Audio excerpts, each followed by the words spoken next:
As I mentioned earlier, we're joined now by Brittany Hughes, managing editor of MRC TV and the host of Reality Check. Brittany, welcome to Unsafe Spaces. Thanks so much. I'm so glad to be here. This is awesome. I really appreciate it. Especially, it's very, very topical. Given the State of the Union last night, I'd love to get your thoughts on sort of overall during the president's speech and most everything we were treated to. Sure. Yeah. I mean, I actually thought it was a really good speech. I did. And I think it definitely proves, first of all, what Trump can do when he does stay on a teleprompter a little bit. He doesn't quite go off, which I think his off the cuff remarks are hilarious and great most of the time. But, when he stays on point, I think that he actually delivers a very, very powerful message and is actually a pretty good speech giver. And I thought that this was no exception. I think that it was definitely a rallying cry for many Americans. I mean, the polls have shown that the vast majority of Americans liked his speech. They felt really pumped up by it. They felt really patriotic about it, and were heartened by it, which I think is something that we definitely need in this country right now is a little semblance of unity. We disagree on many, many issues, but I think one thing that many people would say that they agree on is, that America is strong. We like it when America is strong, and it's getting stronger by the day. I think what I found really interesting, though, was the entire left side of the room apparently just lost their memory of how to clap. They forgot how to do it or how to stand. How about smile? I mean, I'm not really sure what was going on with Nancy Pelosi's lip. It was like she had a cold sore or something that she was gnawing on. I couldn't quite figure that one out. A loose denture. He tried to something like that. Maybe she was had $1,000 crumb stuck between her teeth or something. Maybe that was the problem. Possible. Not real sure, but. Poor Joe Manchin was trying to stand and clap for a couple of things, and he was getting glared down. The Congressional Black Caucus didn't even stand when Trump started talking about historic low Black unemployment. And I think that that's very telling in a time when, Democrats have called for unity publicly.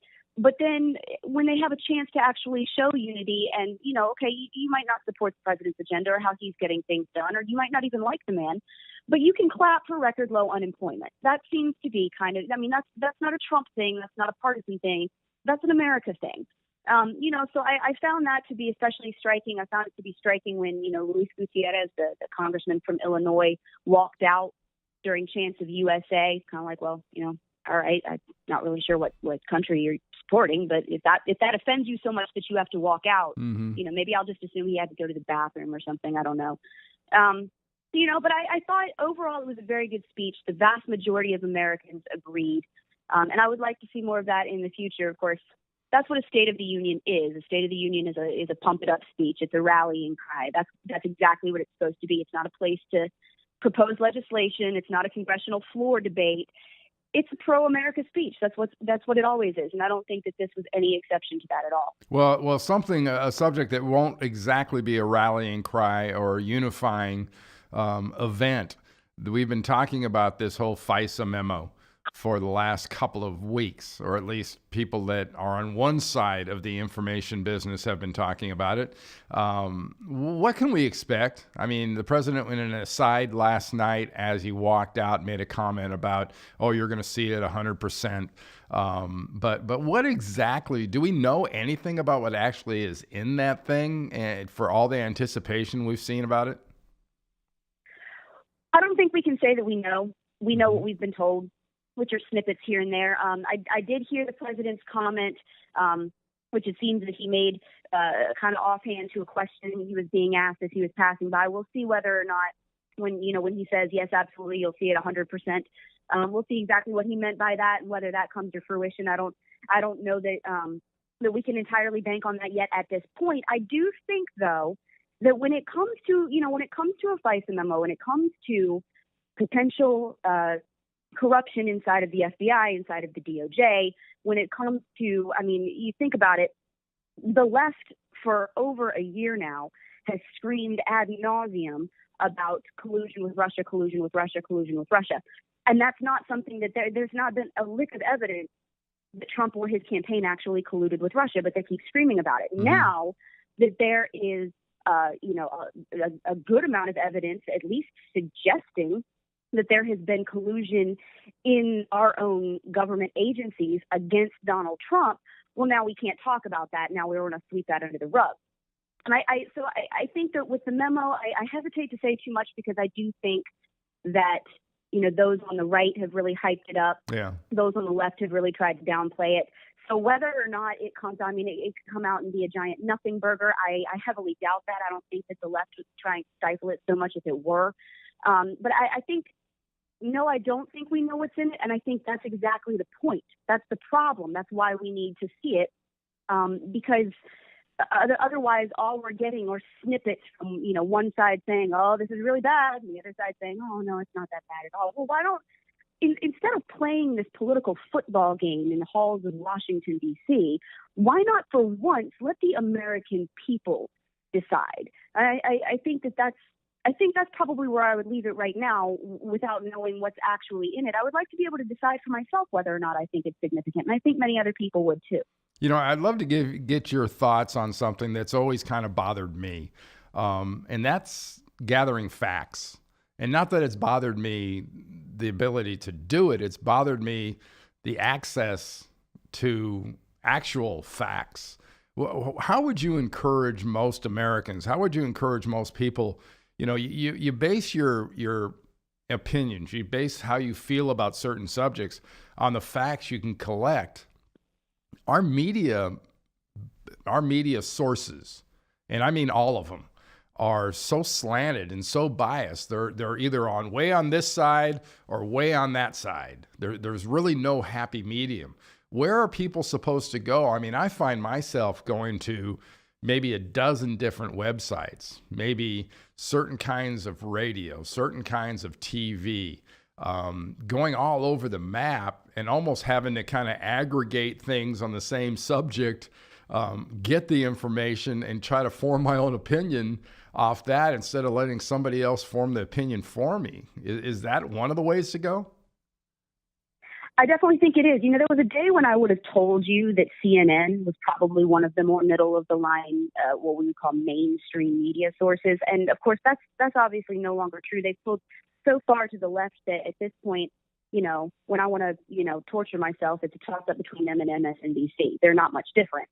But I think that unfortunately you've hit the nail on the head. Of course, we at the Media Research Center over at Newsbusters and MRTC, we try very hard to present things as factually as humanly possible, and not skew things to one side or the other. It's just, hey, look, this is what it is, and the media's not going to tell you this because they don't like it.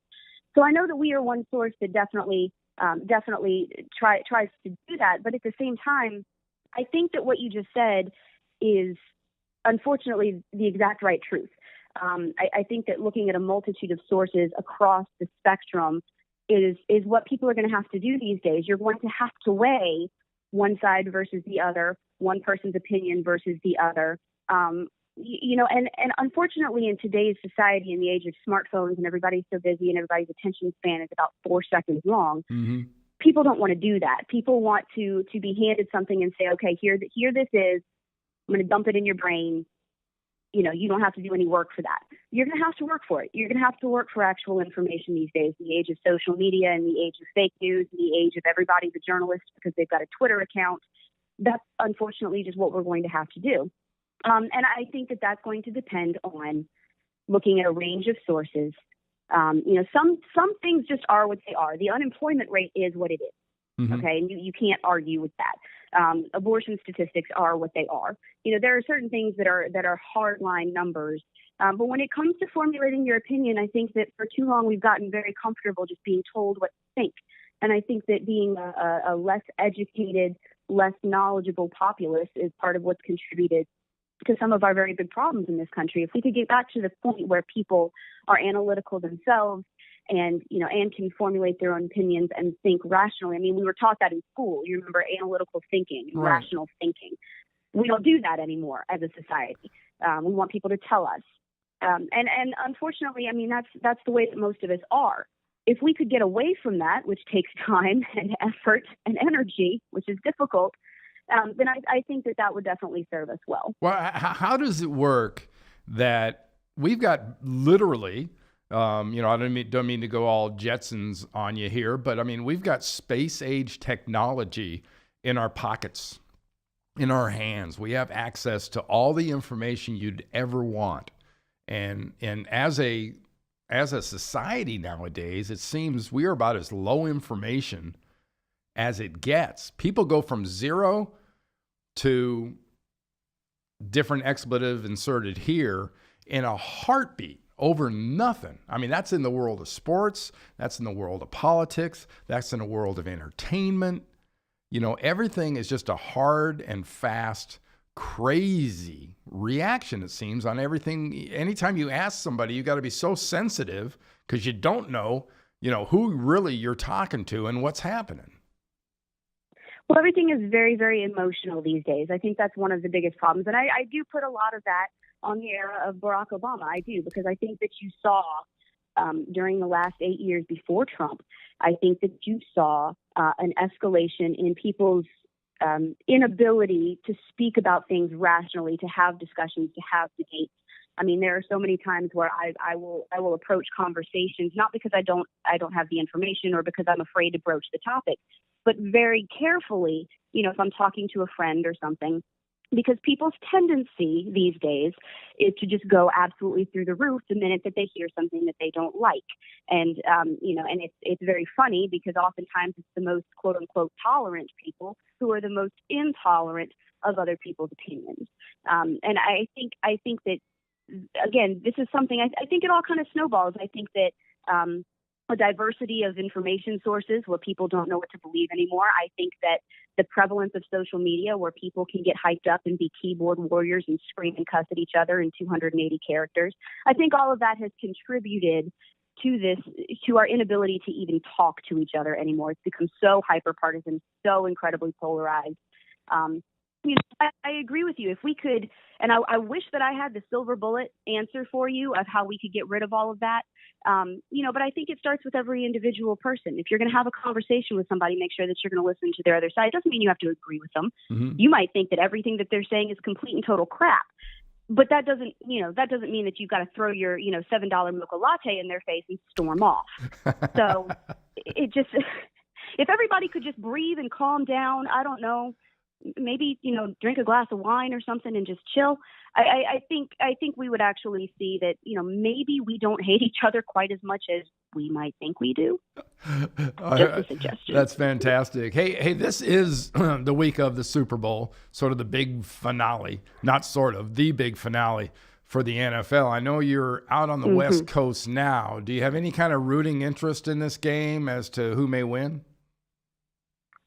So I'm going to tell you, I am not an NFL person. I am definitely more of a college ball person and Roll Tide. So there's that. But my husband, on the other hand, he's a Ravens fan. You got to throw in the Roll Tide thing, right? You have to. You just absolutely have to. I'm sorry. It's just obligated. My husband is a Ravens fan, though, always has been. So I kind of, when we got married, I decided, hey, I can wear purple, so I might as well root for them. That's in my color wheel. That's fine. So I don't love the Eagles. I just really hate the Patriots. I really, really dislike the Patriots. So I'm going to go with the Eagles. I am, because I can't stand the idea of all of my Patriots coworkers being that happy the morning after the Super Bowl. It really makes me sad. I know they're planning on it. That's for sure. Hey, Brittany, thank you so much for joining me. Really appreciate you getting up early out there on the left coast, my former home out there in LA and San Francisco. And best of luck to you and MRC TV, and keep those reality checks coming. Thanks so much, Randy. Appreciate being here. All right. Bye-bye now.